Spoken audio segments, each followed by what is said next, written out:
Évangile de Jésus-Christ selon saint Jean. Après cela, Jésus se manifesta encore aux disciples sur le bord de la mer de Tibériade, et voici comment.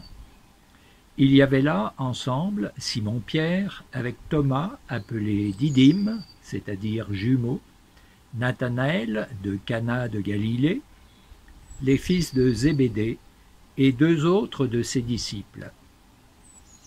Simon-Pierre leur dit « Je m'en vais à la pêche ». Ils lui répondent « Nous aussi, nous allons avec toi ». Ils partirent et montèrent dans la barque.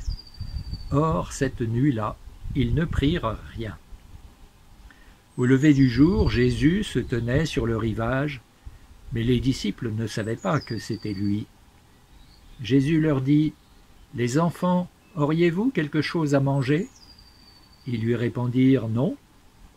Il leur dit « Jetez le filet à droite de la barque, et vous trouverez. » Ils jetèrent donc le filet, et cette fois ils n'arrivaient pas à le tirer, tellement il y avait de poissons. Alors le disciple que Jésus aimait dit à Pierre « C'est le Seigneur !»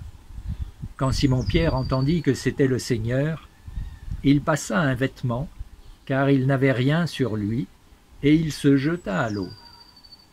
Les autres disciples arrivèrent en barque, traînant le filet plein de poissons. La terre n'était qu'à 100 de mètres. Une fois descendus à terre, ils aperçoivent disposé là un feu de braise avec du poisson posé dessus et du pain. Jésus leur dit « Apportez donc de ces poissons que vous venez de prendre. » Simon-Pierre remonta et tira à terre jusqu'à terre le filet plein de gros poissons. Il y en avait 153. Et malgré cette quantité, le filet ne s'était pas déchiré. Jésus leur dit « Venez manger ». Aucun des disciples n'osait lui demander « Qui es-tu » Il savait que c'était le Seigneur. Jésus s'approche, il prend le pain et le leur donne, et de même pour le poisson. C'était la 3e fois que Jésus, ressuscité d'entre les morts, se manifestait à ses disciples. Curieuse à plus d'un titre, cette partie de pêche sur le lac de Tibériade. Curieuse d'abord parce que le Maître est ressuscité, ce n'est quand même pas banal. Mais cela n'empêche pas les disciples présents de s'embarquer avec Pierre pour un coup de pêche. Ben oui, la vie reprend ses droits, un peu comme avant tous ces événements. Les voilà donc revenus en Galilée. C'est vrai que Jésus leur avait fait dire par Marie-Madeleine et l'autre Marie qu'il les précéderait en Galilée. Mais ça n'a pas l'air de les bousculer plus que ça. Il faut bien vivre, n'est-ce pas? Curieuse aussi cette partie de pêche, car après avoir mal commencé, ils sont quand même restés toute la nuit sans rien prendre. Elle se termine de façon totalement inattendue et, pour tout dire, miraculeuse. C'est cet homme-là, sur le rivage, qui leur dit de jeter les filets à droite. Après tout, pourquoi ne pas essayer? Qu'est-ce qu'on risque? Jeter juste un coup de plus pour rien? Au moment où ils allaient renoncer et rentrer chez eux, la barque légère mais le cœur lourd de l'échec, voilà que le filet est rempli, plus qu'ils ne l'avaient jamais espéré.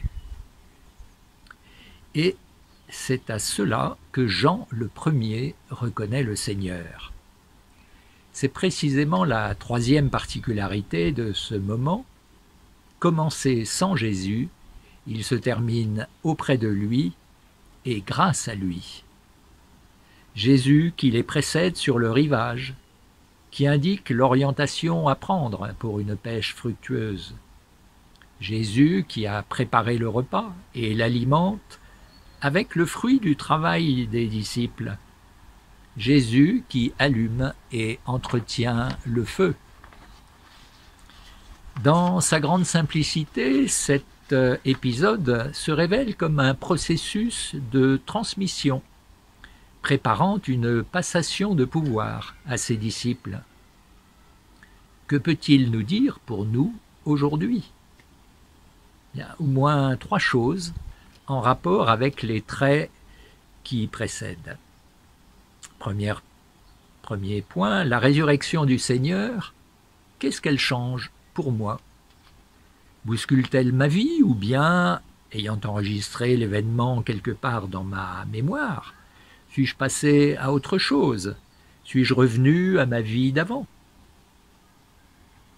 Deuxièmement, la mission est universelle. Elle vise le salut de l'humanité tout entière. Vous l'avez noté, il y avait dans le filet 153 gros poissons. Ce détail n'en est pas un. Les propriétés du nombre 153 sont multiples, comme l'ont repéré plusieurs mathématiciens et avec eux des pères de l'Église et des papes. Le site dont je vous donne le lien dans le texte, par exemple, pourra satisfaire votre curiosité à ce sujet. Ce qu'on peut en retenir, c'est que la mission de l'Église, symbolisée par la barque et le filet de pierre, vise la totalité de l'humanité afin de mener tous les hommes au Christ et lui permettre ainsi d'atteindre sa plénitude à la fois humaine et divine. Enfin, cette mission, elle est aussi la nôtre.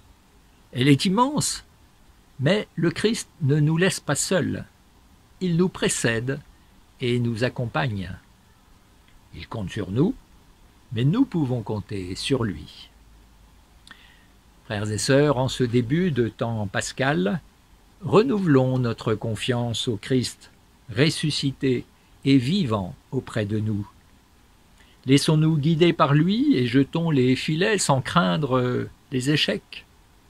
Tenons humblement notre rôle, c'est lui qui donne la victoire. Amen.